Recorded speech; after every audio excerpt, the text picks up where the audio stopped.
Les 3 heures de route qu'on a fait pour monter, ça a été, je crois, les pires. J'avais juste une sorte de tunnel en face de moi. Et au bout de ce tunnel, il y a ma fille. Je me dis, j'espère que je vais arriver à temps, j'espère qu'il ne l'a pas tuée, qu'il ne l'a pas violée. On est le 2 janvier 2019. C'est les jours qui suivent les fêtes. Je suis en plein tournage d'un spot publicitaire pour un club de football.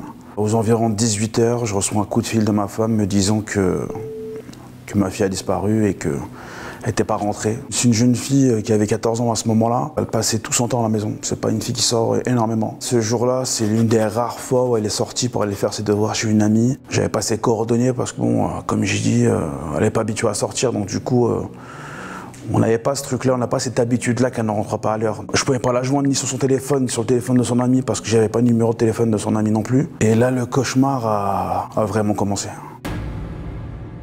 La première chose qui m'est venue en tête, c'était d'aller voir dans le quartier. Peut-être qu'elle s'est oubliée, peut-être qu'elle a oublié le temps, elle n'a pas vu le temps passer. On l'a pas trouvé et c'est là que j'ai commencé à m'inquiéter vraiment et me dire, là, il y a un problème. Là, t'es ailleurs, t'es vraiment perdu. À ce moment-là, j'avais un sentiment d'impuissance, quoi, parce que tu dis que là, c'est vraiment l'inconnu. Là, tu sais pas où elle est, tu sais pas dans quelles conditions elle est, tu sais pas si elle a été frappée, elle a été séquestrée, tu sais pas si elle a été violée. Tu sais rien, quoi. À ce moment-là, je me suis décidé d'aller au commissariat et en plus, vu que moi j'habite vraiment à l'opposé du commissariat, donc je suis arrivé au commissariat aux environs de 21 h à peu près. Je rentre à l'intérieur, je suis reçu par un gardien de la paix qui était à l'accueil. Je lui explique que ma fille a disparu, il me demande ça fait combien de temps qu'elle a disparu. Donc là, je lui raconte exactement ce qui se passe, quoi. Il me dit bougez pas, je reviens. Il est parti, il est rentré derrière, dans une porte, derrière l'accueil. 15-20 minutes après, il revient, il reprend la discussion comme si de rien n'était, comme si c'était pas grave. Il me pose des questions un peu, voilà quoi. Comment ça se passe à la maison? Est-ce qu'elle fait ce qu'elle veut? Est-ce que religieusement elle a des obligations? C'était vraiment des questions qui étaient tournées vraiment sur mon ethnie, quoi, sur mes origines et c'est quelque chose qui m'avait marqué à ce moment-là. Je me suis dit, oh, j'ai vécu le racisme petit et là je le vis encore. Je me dis, il y a un manque d'humanité, il y a un manque de compassion, il y a un manque de tout. Parce que là, l'urgence, c'est ma fille qui a disparu. Du coup, j'envoie la photo sur un email. Il me dit, c'est bon, j'ai reçu la photo, je l'envoie à toutes les patrouilles. Cette fois-ci, il la voit sur la ville. On va vous contacter tout de suite. Je dis, OK. Et en sortant de là, j'avais ce truc-là où je me suis senti seul, vraiment seul. C'est là que j'ai pris la décision de prendre la photo de ma fille, de mettre mon numéro de téléphone, disons... Je recherche ma fille, a disparu, aidez-moi, quoi. Et à ce moment-là, je l'ai diffusé sur Facebook à ce moment-là parce que j'avais pas trop Instagram et tout. Là, j'ai des personnalités qui commencent à partager l'avis de recherche, donc du coup, ça a fait un effet boule de neige très rapidement. On s'est retrouvés très rapidement à être beaucoup à la chercher. Donc on a commencé par tous les squats de toxico, toutes les caves aux alentours, tous les endroits un peu durs. Assez sombre et assez dangereux. À ce moment-là, quand je la cherchais dans les squats, etc., j'étais pas dans un état d'esprit de réflexion. À ce moment-là, je me dis, elle est pas là, ok, on va au prochain. Bam. Ça a été une nuit très dure parce qu'on s'attend vraiment à énormément de choses et là, je me dis, et là, il y a tout qui passe par ma tête. Peut-être qu'elle est tombée dans un caniveau et personne ne l'a vue, peut-être qu'elle est tombée dans un canal, parce que là, tu imagines vraiment les pires choses, quoi. J'ai reçu un coup de fil pour me dire que ma fille traînait avec quelqu'un, qu'elle avait une connaissance qui n'était pas fréquentable, on va dire. C'était une fille qui était habituée à fuguer, à faire n'importe quoi, elle vivait seule. On m'a dit qu'elle était souvent chez une tante à elle, pas très loin de chez moi. Et j'ai eu l'adresse du coup, j'ai pu avoir l'adresse de la tante. On m'a juste dit tel bâtiment, à telle ville, il faut y aller. Et du coup, on y est allé et quand on a regardé dans tous les halls, on a trouvé 8 appartements qui portaient le même nom. Et à ce moment-là, on s'est dit on va faire comment, quoi. C'est là que j'ai commencé à voir noir et me dire il n'y a plus de loi. Il n'y a plus de béor tranquille, il n'y a plus de rien. J'ai pris la décision d'aller récupérer du matériel que j'avais de tournage et de m'équiper, de m'habiller comme des policiers avec des amis à moi. Je suis parti récupérer un véhicule d'un voisin à moi qui ressemblait beaucoup aux voitures de police. C'est là qu'on a pris la décision d'aller faire des perquisitions dans ces maisons-là, dans ces appartements-là. On est rentré dans le hall, donc du coup on a sonné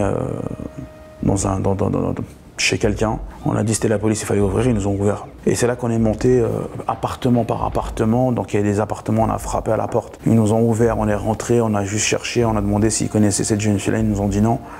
Mais on a fouillé comme un appartement pour voir, jusqu'au dernier appartement où là on tombe sur la tante. Et là la tante a commencé à flipper, elle n'était pas bien du tout. Et là, elle nous dit qu'il avait un frère qui habitait sur Paris, donc du coup, peut-être qu'il était chez lui, quoi. Et à ce moment-là, on lui a demandé l'adresse, elle nous a dit qu'elle l'avait pas, parce qu'elle n'y allait jamais, donc du coup, elle sait pas. Du coup, là, j'ai appelé un ami à moi, qui est policier. Et là, je lui dis, écoute, il me faut l'adresse d'un tel, c'est très très urgent, ma fille a disparu, etc., etc. Il m'a dit, je te rappelle. Et là, il me rappelle quelques temps après, il me dit, tiens, l'adresse, c'est ça.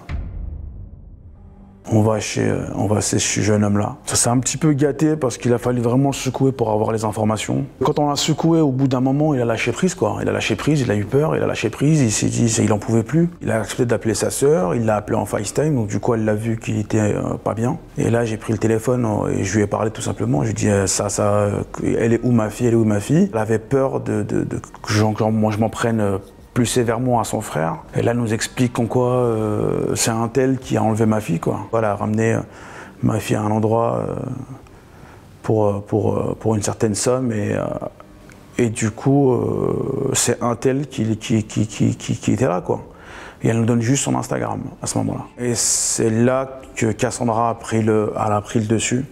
Elle a pris la suite. C'est une femme, tu lui donnes un indice, deux, trois trucs, elle trouve des pistes tout de suite. Je connais personne qui fouine aussi bien qu'elle sur les réseaux sociaux. Du coup, elle a pris l'Instagram, elle a commencé à fouiller partout dessus. Et déjà à ce moment-là, il y avait un truc qui nous avait interpellés, c'est que sur l'Instagram de ce jeune homme, il y avait déjà en biographie, il y avait une phrase dans une langue ancienne. Elle fait la traduction de la phrase et il s'est avéré que la phrase en elle-même, c'était une phrase satanique, quoi.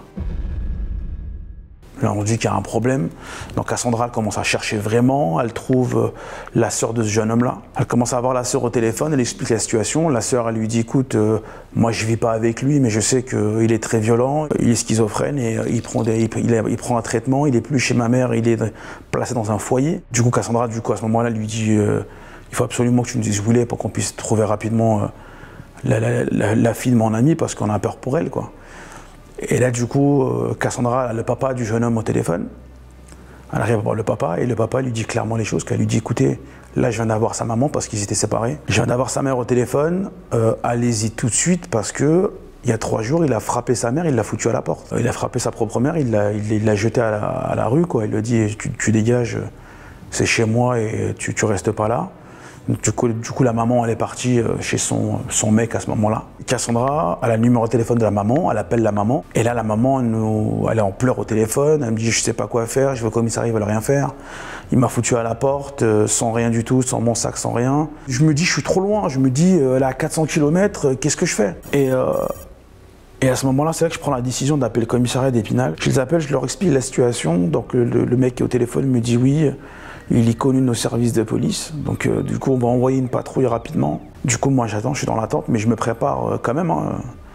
Là je dis à Cass et Jean-Christophe, qui étaient, c'est les deux qui ont été le plus avec moi pendant les recherches. C'est vraiment des gens très très proches. Déjà on se prépare pour partir parce que même si les flics ils y vont, je suis obligé quand même d'y aller pour aller récupérer ma fille. Et là une demi-heure après, au moment où nous on décolle, là le commissariat me rappelle. Et là, le policier, dans une très grande sérénité, dans un très grand calme, me dit, écoutez, monsieur, on a envoyé une patrouille, ils ont frappé à la porte, personne n'a répondu, ils sont partis. Et là, j'ai même pas de mots, quoi. Je sais pas ce qui me passe par la tête à ce moment-là. Je leur dis, donc là, en gros, je vous dis qu'elle est séquestrée par un jeune schizophrène qui a frappé sa mère quelques jours avant et qui la fout à la porte, et vous allez frapper à la porte. Vous allez juste frapper, toquer à la porte.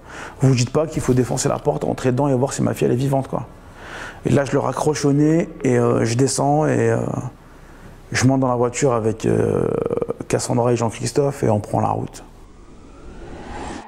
Les 3 heures de route qu'on a fait pour monter, ça a été, je crois, les pires. J'avais cette crainte-là, je me dis, j'espère que je vais arriver à temps, j'espère qu'il ne l'a pas tué, qu'il ne l'a pas violé, qu'il ne lui a pas fait, peu importe le mal, quoi. J'étais dans cette vision noire, sombre, où il n'y a rien qui existait autour. J'avais juste une sorte de tunnel en face de moi, et au bout de ce tunnel, il y a ma fille. Tout ce qu'il y avait autour, je m'en foutais royal, quoi. Je calculais rien d'autre.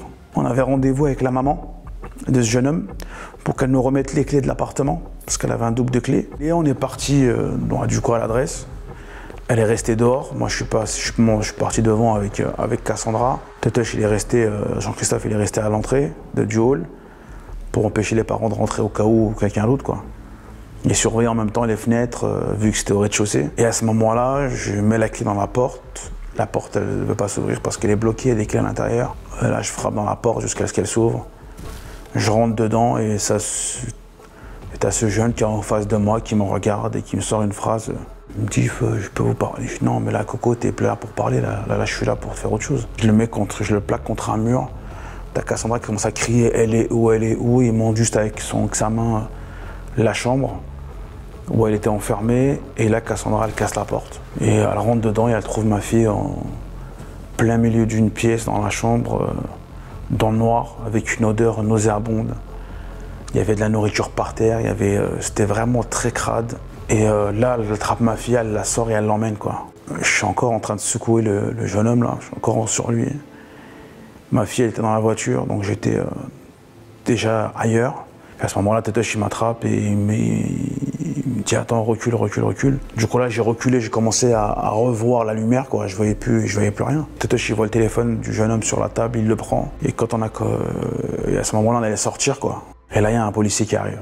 Parce que ça a fait beaucoup de bruit, donc du coup, les voisins, ils ont appelé les flics, quoi. J'explique la situation, il me dit, pars, faut que tu partes tout de suite. Il m'a dit, pars avant que mes collègues ils arrivent, parce que s'ils arrivent, tu vas rester avec nous. À ce moment-là, on sort et pendant que Tétoche il est en train de regarder dans le téléphone, moi, ce que j'ai fait, c'est que j'ai fait une vidéo pour prévenir tout le monde que ma fille a été retrouvée. Et je poste la vidéo, et là, Tétoche, il me dit, regarde, regarde. Et là, on voit qu'il y a un calendrier satanique dans son téléphone. Et il y a des dates où il fallait faire certaines choses. Et 2 jours après que j'ai retrouvé ma fille, il devait saigner une jeune vierge. Il y a Cassandra qui sort de la voiture, elle est venue voir, et là, elle me dit, Béor, rassure-toi, il l'a pas touchée, il l'a pas violée.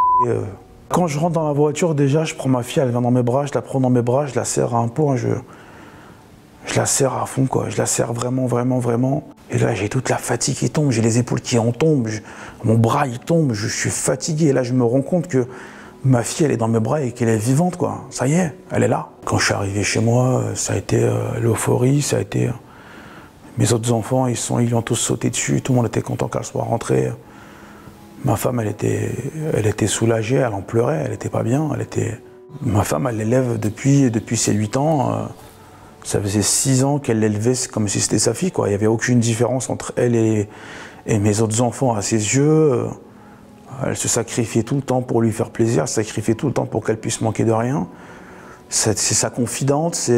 À ce moment-là, je me dis que ma femme allait prendre le relais et que je préfère que ce soit elle qui parle avec elle et qui commence à arranger les choses que moi. Parce qu'il y avait des choses que je me refusais d'écouter, il y avait des choses que je ne voulais pas entendre. Parce que j'avais peur de ma réaction après. J'avais peur de prendre la voiture et de remonter là-bas et de faire quelque chose qui aurait été encore pire de ce que j'avais déjà fait, quoi. Même aujourd'hui, il y a des choses que je ne sais pas parce que j'ai pas envie de savoir. Le plus important à ce moment-là, c'est que ma fille soit rentrée à la maison et qu'elle va bien, quoi. Le premier soir, on est arrivé, je me rappelle, elle était dans sa chambre, quand elle est partie dormir. Toute la nuit, j'ai fait que des allers-retours, quoi. J'allais ouvrir la porte pour voir si vraiment elle était là, c'est vraiment... je rêvais pas, quoi, qu'elle était vraiment rentrée. Mais c'est vrai qu'après cette expérience-là, j'avais ce truc-là où je surveillais tout, quoi. Avant de sortir, tu vas où? Et en plus, de toute façon, les premiers temps, elle ne voulait pas sortir du tout. Elle était encore dans ce traumatisme-là, donc du coup, elle ne voulait pas sortir. J'avais ce besoin tout le temps de savoir où elle était, donc j'avais repris le travail. J'appelais souvent, elle fait quoi? Ce jeune schizophrène, lui, il est passé quelques temps à l'hôpital. Et après, il a repris son traitement. Mais il n'a pas eu de peine de prison, il n'a pas eu d'inquiétude judiciaire parce qu'il est malade, quoi. J'ai mis du temps avant de me remettre dans un état d'esprit normal. Après, du coup, j'ai lancé l'association Les LDL et Disparus Anonymes, on retrouve des enfants disparus. Et mon expérience a fait que ça s'est répercuté encore sur pas mal d'affaires grâce à cette histoire-là, grâce à ce malheur qui m'est arrivé dans ma vie. C'était ma pire expérience.